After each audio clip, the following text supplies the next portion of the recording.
আর চীনের মোকাবেলায় রাশিয়াকে পাশে টানতে চাইছে, আবার সৌদি আরবকে ইসরায়েলি আগ্রাসনের ভয় দেখাচ্ছে। মানেটা পরিষ্কার, একে একে বন্ধু দেশগুলোকে ভারতের থেকে দূরে সরানোর চক্রান্ত। আবার অন্যদিকে আরেকটি খবরও শোনা যাচ্ছে, 220 কোটি মার্কিন ডলার দিয়ে 20টি J-10CE যুদ্ধবিমান কিনতে চলেছে বাংলাদেশ। প্রতিটি ফাইটার জেটের দাম 6 কোটি মার্কিন ডলার। এই যুদ্ধবিমানের ডেলিভারি শুরু হতে পারে এই 2026 থেকে 2027 সালের মধ্যেই, আর বিমানের দাম বাংলাদেশ মেটাবে আগামী 10 বছর ধরে। যদিও গোটা বিষয়টি একেবারেই গোপন রেখেছে বাংলাদেশের অন্তর্বর্তী সরকার, কিন্তু কেন এই গোপনীয়তা? এখানেও কি সেই ওই ইসলামিক ন্যাটোর পূর্বাভাস রয়েছে? তবে একথা সত্য যে ভারতের চারিপাশে একাধিক এই ভূ রাজনৈতিক চাল চালা হচ্ছে। তবে ভারত একেবারেই অসহায় নয়।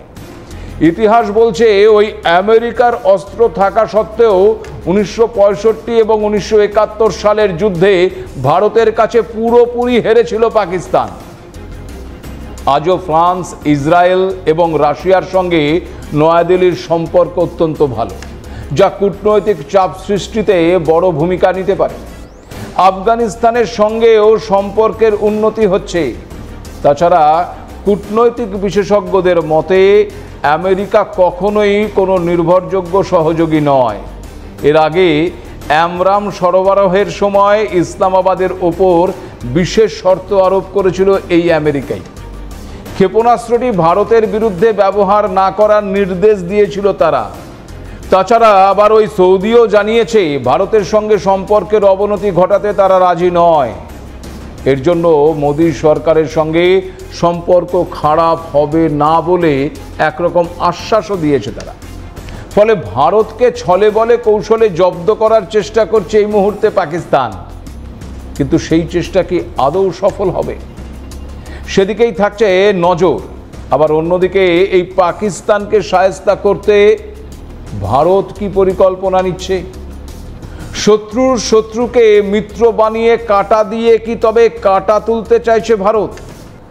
আপনারা কি জানেন এই প্রথমবার কোনো তালিবান মন্ত্রী আনুষ্ঠানিকভাবে নয়াদিল্লিতে এসেছেন? তালিবান সরকারের বিদেশ মন্ত্রী আমির খান মুত্তাকি।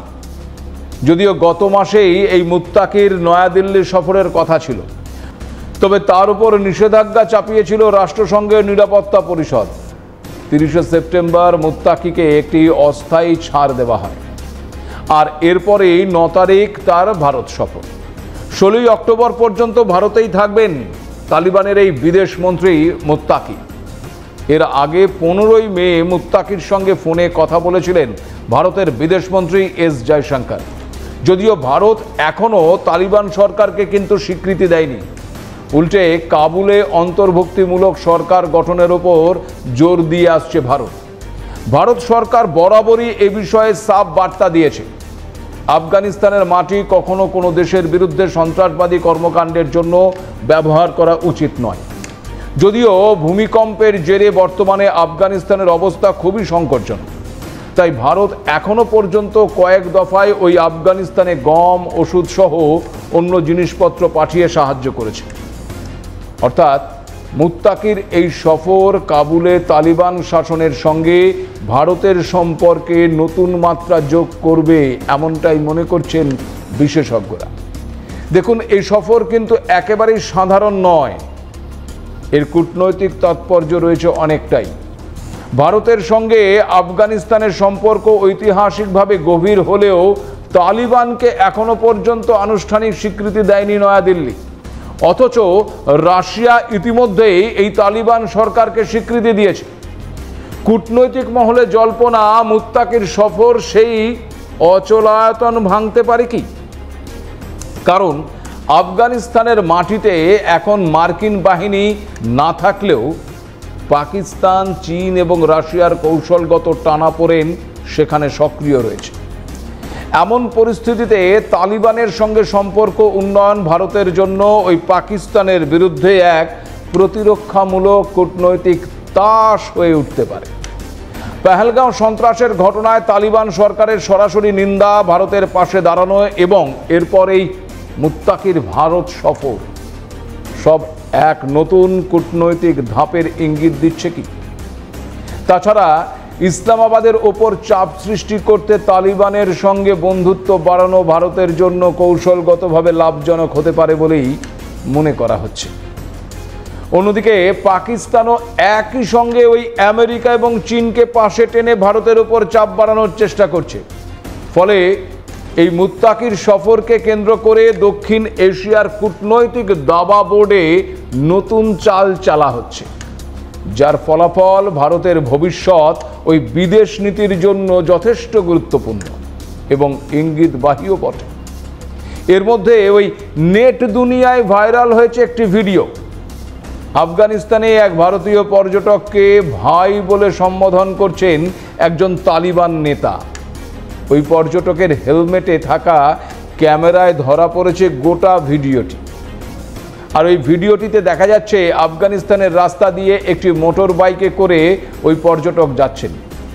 রাস্তায় একজন তালিবান নেতা পাসপোর্ট চেক করার জন্য তাকে আটকায়। যুবকের পাসপোর্টে ভারতের নাম দেখে আনন্দে আত্মহারা হয়ে যেতে দেখা যায় ওই তালিবান নেতাকে। শেষমেশ ওই পর্যটককে পাসপোর্ট পর্যন্ত চেক করেননি তিনি।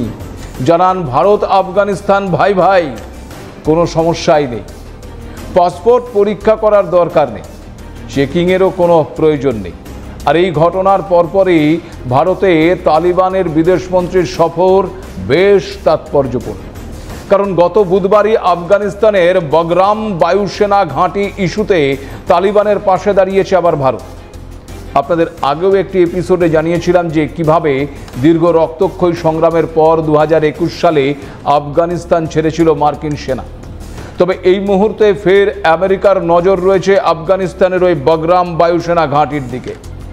আমেরিকার দাবি, আফগানিস্তানের বগরাম বায়ুসেনা ঘাঁটি আমেরিকার হাতে তুলে দিক ওই তালিবানরা। ট্রাম্প নিজেই জানিয়েছেন, চীনের আধিপত্য রুখতে কূটনৈতিক দিক থেকে আফগানিস্তানের ওই বগরাম বায়ুসেনা ঘাঁটি বেশ গুরুত্বপূর্ণ। আর সেই ঘাঁটি দ্বারা বিনামূল্যে তালিবানকে বিলিয়ে দিয়েছে। তাই আফগানিস্তানে ফেলে আসা প্রতিটি জিনিসই আমেরিকার বুঝে নেওয়া উচিত। কারণ ট্রাম্প ভালো করেই জানেন ওই ঘাঁটি আমেরিকার কাছে কতটা গুরুত্বপূর্ণ। এই বায়ুসেনা ঘাঁটি বিশ্বের সবচেয়ে বড় ঘাঁটি। এর রানওয়ের দৈর্ঘ্য 3600 মিটার। কার্গো বিমান থেকে সমস্ত বোমারু বিমান ওই ঘাঁটিতে অবতরণ করতে পারে। তাছাড়া এই ঘাঁটি থেকে মাত্র কয়েক ঘন্টার দূরত্বেই চীন পরমাণু মিসাইল তৈরি করে। অর্থাৎ চীন সহ পুরো দক্ষিণ পূর্ব এশিয়াকে নজর রাখতে সামরিক দিক থেকে আমেরিকার জন্য ভীষণ গুরুত্বপূর্ণ এই বাগরাম। তাছাড়াও এই অঞ্চলে মার্কিন সেনা ঘাঁটি গড়লে রাশিয়ার ওপরেও নজর রাখা সহজ হবে ওই ট্রাম্পের পক্ষে। নজর রাখা যাবে ভারতের ওপরেও। তাছাড়া ট্রাম্পের অভিযোগ অনুযায়ী এই ঘাঁটি নাকি চীন নিয়ন্ত্রণ করে। তবে ট্রাম্প এসব বললেও তার এই দাবি একদম খারিজ করে দিয়েছে ওই তালিবানরা। আফগানিস্তানের বিদেশ মন্ত্রকের মুখপাত্র জাকির জালাল সোশ্যাল মিডিয়ায় স্পষ্ট করে জানিয়ে দিয়েছেন যে আমেরিকার উচিত আফগানিস্তানের সঙ্গে বন্ধুত্বপূর্ণ সম্পর্ক রেখে চলা।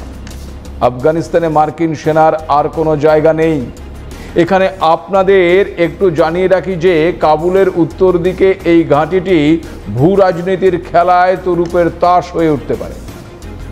2021 সালের আগস্টে আমেরিকা এবং মিত্রবাহিনী আফগানিস্তান ত্যাগ করলে ঘাঁটিটি ওই আফগান সরকারের নিয়ন্ত্রণে চলে আসে।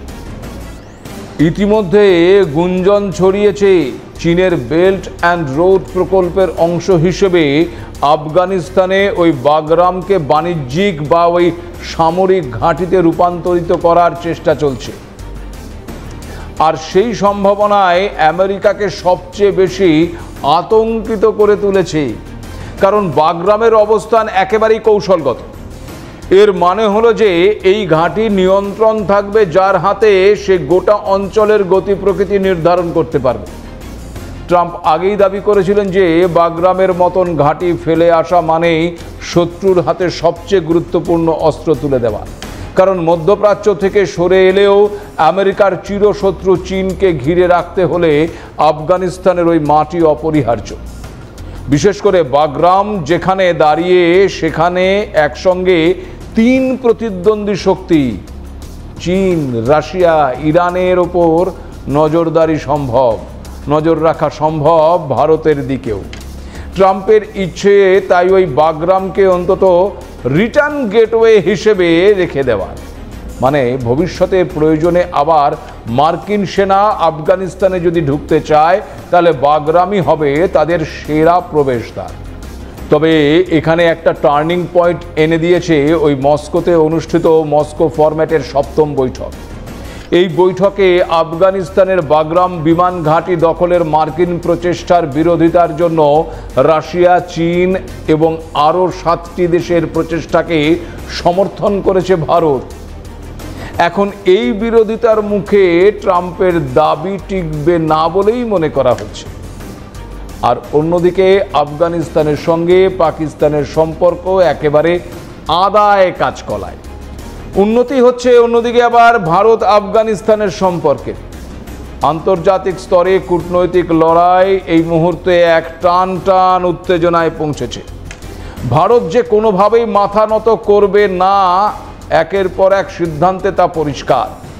আর এই লড়াই শেষে যদি ভারত একইভাবে মাথা উঁচু করে দাঁড়িয়ে থাকতে পারে, তবে বিশ্বের মানচিত্রে ভারত যে ফের একবার শ্রেষ্ঠ আসন দখলের দৌড়ে অনেকটাই এগিয়ে যাবে তা বলাই বাহুল্য।